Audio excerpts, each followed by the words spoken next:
Barulah kita tancapkan untuk alat 3W meternya sampai mentok dalam dasar pot. Barulah kita siram dengan air seperti ini. Oke ya.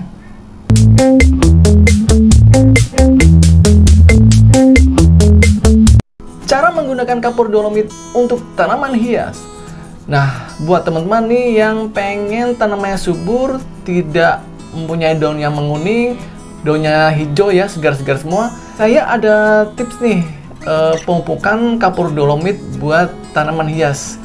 Nah, seperti teman-teman ketahui bahwa kapur dolomit itu sangat bermanfaat untuk kesuburan tanah kita, bahkan untuk si tanaman hias yang kita rawat di rumah ya. Apa sih sebenarnya kapur dolomit itu? Kapur dolomit adalah kapur pertanian, yaitu mengandung nutrisi dari kalsium dan magnesium yang sangat tinggi untuk kebutuhan nutrisi pada tanaman. Biasanya nih, kapur dolomit itu digunakan untuk pertanian, yaitu agar tanamannya tidak mengalami gagal tanam ya. Kapur dolomit itu seperti ini ya guys penampakannya. Nah, lihat. Bentuknya seperti bubuk halus, agak kecoklatan dan juga agak keputihan karena kadang berbeda ya dari produsen, ada yang dari petrokimia dan produsen yang lainnya. Nah, kembali lagi tentang kapur dolomit ini saya beli eceran ya. Kalau saya beli karungan tentu mubazir karena kebanyakan hanya untuk sekedar tanaman hias. Kalau untuk pertanian mungkin bisa beli berkarung-karung ya. Nah, harga kapur dolomit ini untuk 1 kilo sekitar 15 sampai 20 ribuan ya, tergantung toko tanamannya. Nah, sekali lagi, apa sih manfaat dari penggunaan kapur dolomit ini? Kapur dolomit ini yaitu pertama, yaitu pemanfaatnya menetralkan pH tanah. pH tanah itu apa sih? Yaitu derajat keasaman pada tanaman hias. Nah, cara mengecek pH tanah atau media tanam udah pernah saya share ya. Cara pengetesannya yaitu menggunakan, nah ini contohnya alatnya ya. Ini adalah 3W meter. Ini sangat bermanfaat untuk mengecek kadar pH tanah. Selain itu juga bisa untuk mengecek kelembapan tanah, lalu dari tingkat kebutuhan sinar penerangan pada tanaman hias kita guys. Caranya gimana? Nanti di pertengahan video saya akan coba tunjukkan ya cara penggunaannya. Lalu yang kedua, kapur dolomit ini bermanfaat untuk selain menjaga pH tanah, juga memberikan nutrisi magnesium dan kalsium, di mana nutrisi tersebut sangat bagus untuk kesuburan daun dan warna daunnya. Nah, untuk prakteknya gimana? Untuk uji prakteknya.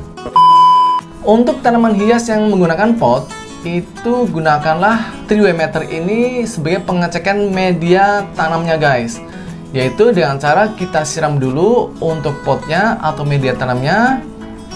Nah, kalau sudah basah, barulah kita tancapkan untuk alat 3W meternya sampai mentok dalam dasar pot. Nah, lalu kita melakukan pengecekan ya, angkanya.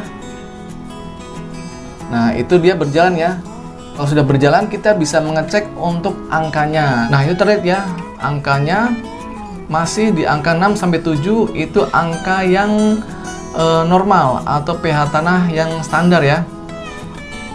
Nah, kemudian kalau sudah normal seperti ini, kita bisa melakukan perawatan selanjutnya, yaitu untuk pemupukan kapur dolomitnya, yaitu diberikan berapa? Kita siapkan dulu ya, air 1 liter. Kalau sudah kita siapkan air 1 liter, kita masukkan kapur dolomitnya ya. Ingat ya, untuk penyimpanan kapur dolomit ini jangan disimpan di dapur ya. Nanti bisa tertukar dengan garam ataupun tepung. Nah, bisa berapi itu. Nanti kita mau masak bakwan, makanya kapur dolomit lagi.